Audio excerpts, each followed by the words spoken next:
ಸಿರಿಗನ್ನಡವೇ ನನ್ನ ಉಸಿರಾಗಿರಲಿ, ಸ್ವರ್ಗಲೋಕವೇ ಕೊಟ್ಟರೂ ಬೇಕಾಗಿಲ್ಲ, ಕನ್ನಡ ಮರೆತೆಂದು ಬದುಕುವುದಿಲ್ಲ.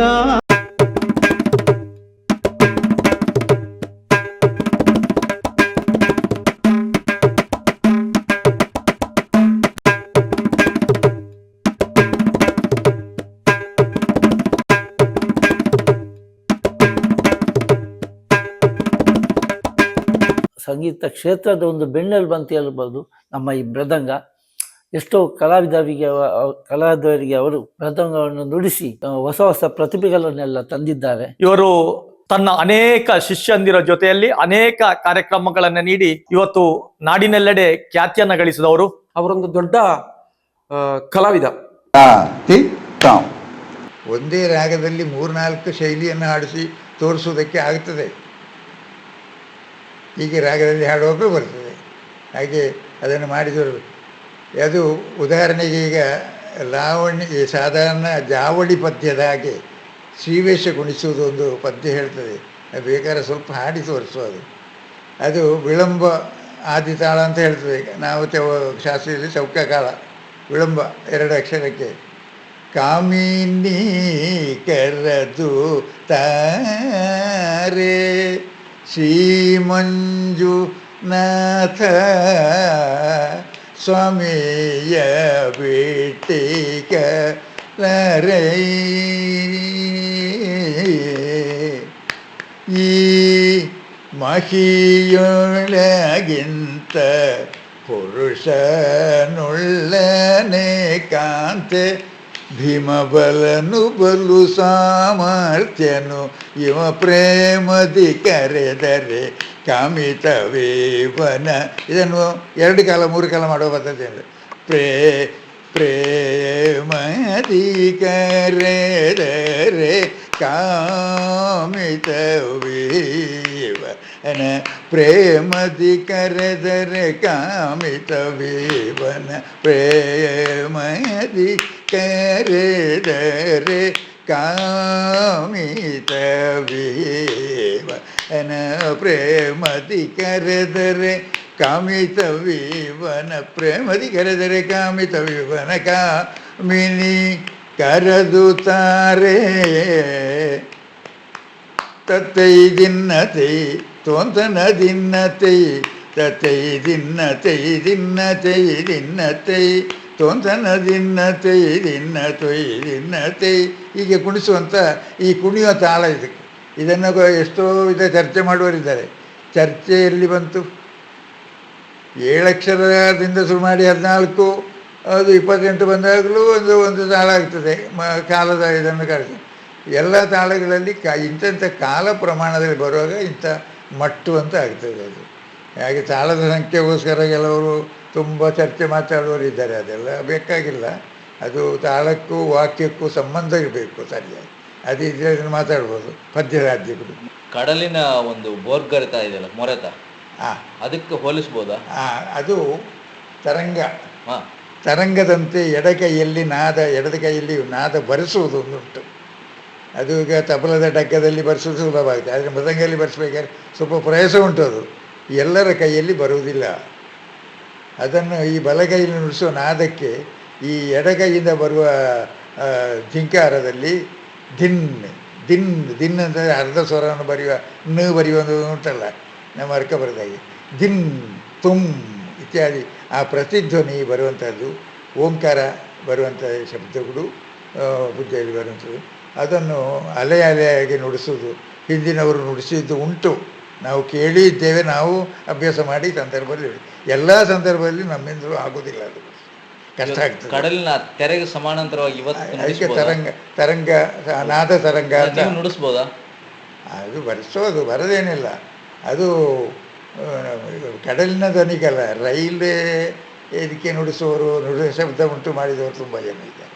ರೈಲಿನ ವೇಗಕ್ಕೆ 1ನೇ ವೇಗ 2ನೇ ವೇಗ. ರೈಲದು ಓಕೆ, ನೀವು ಸಮುದ್ರದ ಬದಿಯಲ್ಲಿದ್ದೀರಾ, ಸಮುದ್ರದ ಮಕ್ಕಳು ಸಮುದ್ರದ ಜನ ಆ ಥರ ಸಂಬಂಧ ನಾದ ತರಂಗ ಅಂತ ಹೌದು ಮಾಡುವಾಗ ಅದಕ್ಕೆ ಒಂದು ಬಿಟ್ಟು ಆ ಥರದ್ದೇನಾದರೂ ಸಮುದ್ರದ ಹತ್ರ ಹೋಗಿ ಪ್ರಯತ್ನಿಸ್ಬೋದಾ? ಯಾಕಂದರೆ ವಾದ್ಯದಲ್ಲಿ ಯಾರೊಬ್ಬರು ಪ್ರಯತ್ನ ಮಾಡಲೇಬೇಕು. ಅದಕ್ಕೆ ನಾದ ತರಂಗ ಅಂತ ಹೆಸರು. ನಾದ ತರಂಗವನ್ನು ಮಾಡುವುದು ಅವನ ಸಾಧನೆ ಕೆಲಸ. ಮಧುರ ಪುರಿ ನಿಲಯೇ, ಆ ಮಧುರ ಅಂತ ಹೇಳುವುದು ತುಂಬ ದೀರ್ಘ ಇರ್ತದೆ. ಪುರಿ ನಿಲಯ, ಮಧುರ ಪುರಿ ನಿಲಯ, ಮಧುರ ಪುರಿ ನಿಲಯೇ. ಈ ನಾದದ ಸಂಚಾರ ಭಾವ ಬರುವಾಗ ಈ ನಾದ ತರಂಗ ಅಂತ ಬರೆಸೋದು, ಅದು ವಾದ್ಯದಲ್ಲಿ ಬರೆಸಲಿಕ್ಕೆ ಆಗ್ತದೆ. ನಾವು ಮಾಡಿದ್ದೇವೆ, ನಾವು ನುಡಿಸಿದ್ದೇವೆ. ರಾಗದ ಸಂಚಾರ ಭಾವ ಬರುವಾಗ ಅದಕ್ಕೆ ಆಗುವ ಹಾಗೆ ನಾವು ನುಡಿಸಿದ್ದು ಉಂಟು. ಇವತ್ತು ಮಾಡ್ಬೋದಲ್ಲ? ಮಾಡ್ಬೋದು, ಯಾವುದು ಮಾಡಲಿಕ್ಕೆ ಆಗ್ತದೆ. ಅದೇ ಅದು ಮಾಡಲಿಕ್ಕೆ ಸಾಧ್ಯ ಉಂಟು. ಆದರೆ ಹಾಗಂತ ಪ್ರಧಾನ ವೇಗದ್ದು, ವೇಗ ನಿಯಂತ್ರಣ, ಕಾಲಗತಿ ಅಂತ ಒಂದು ಬೇಕಾಗುತ್ತೆ. ಅದರ ಎಡೆಯಲ್ಲಿ ಈ ನಾದವನ್ನು ಬರೆಸುವಂಥ ಸಂದರ್ಭಗಳು ಕೆಲವು ಉಂಟು. ಅದಕ್ಕೆ ವಿಳಂಬದಲ್ಲಿ ಬರುವಾಗ ಈ ನಾದಿ ನಾದಿ ದಿನ್ನಾದಿ ನಾದಿ ನಾದಿ ದಿನ್ನನದಿ ನಾದಿ ನಾದಿ ದಿನ್ನನದಿ ದಿನ್ನನದಿ ದಿನ್ನನದಿ ಹಾಗೆ ಬಂದ ಆ ನದಿ ಅಕ್ಷರ ಒಟ್ಟಿಗೆ ಸೇರಿ ಬರ್ತದೆ.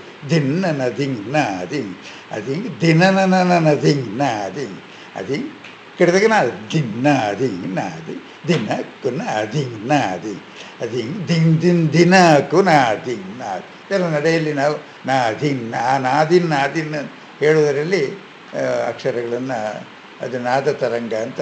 ಆ ವಾದ್ಯದ ಗುಣಕ್ಕೆ ತಕ್ಕ ನಾವು ಮಾಡುವುದು ಕೆಲಸ.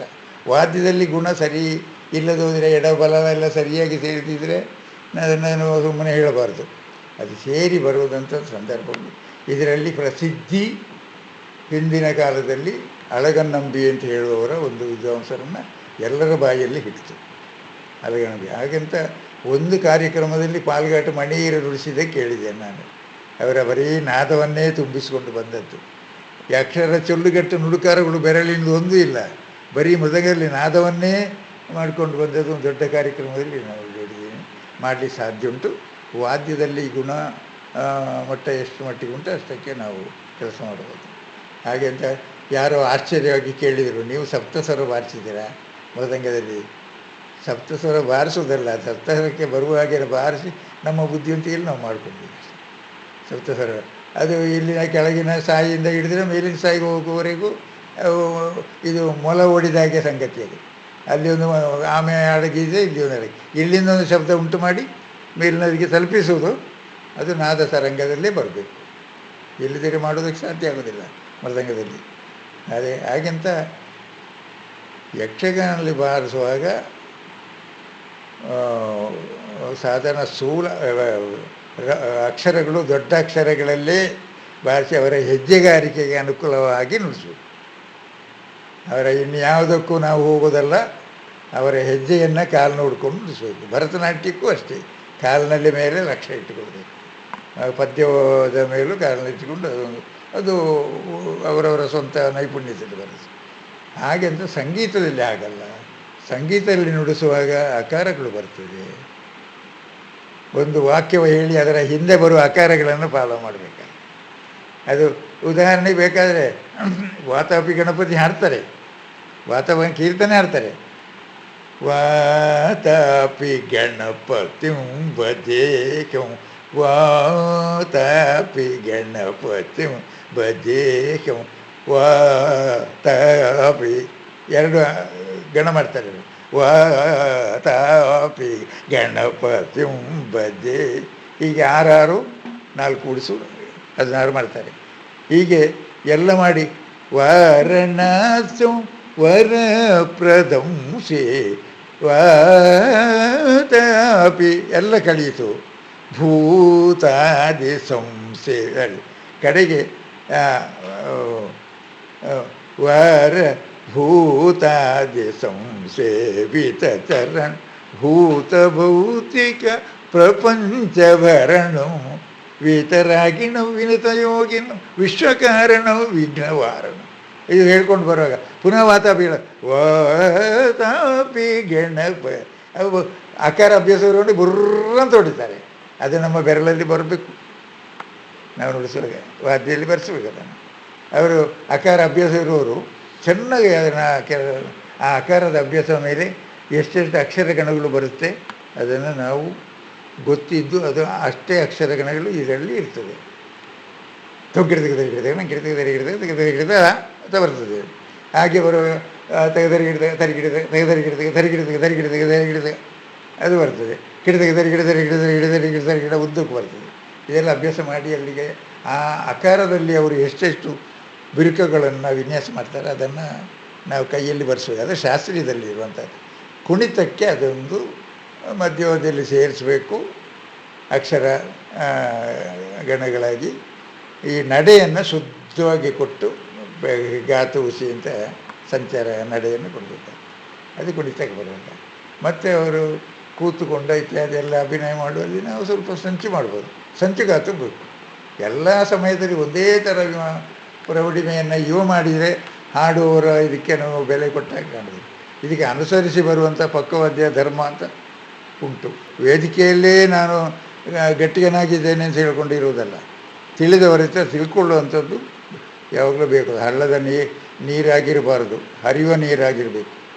ಹಾಗೆ ಆ ಕಡೆಯಿಂದ ಬರುವಂಥದ್ದು ಇರಬೇಕು, ಈ ಕಡೆಯಿಂದ ಎಷ್ಟೋ ವಿಷಯಗಳು ನಾವು ಕಲಿತದ್ದು ಮರೆತು ಹೋಗಿರ್ಬೋದು, ಹೊಸದಾಗಿ ಕಲೀಲಿಕ್ಕೆ ಉಂಟು. ಸತ್ಯವಿದು ಕನ್ನಡ ನಾಡಲಿ ಹುಟ್ಟಲು ಪುಣ್ಯವು ಬೇಕು. ದೇವರ ದಯೆಯಿಂದಲೇ ಈ ಭಾಗ್ಯವು ದೊರೆತರೆ ಸಾಕು.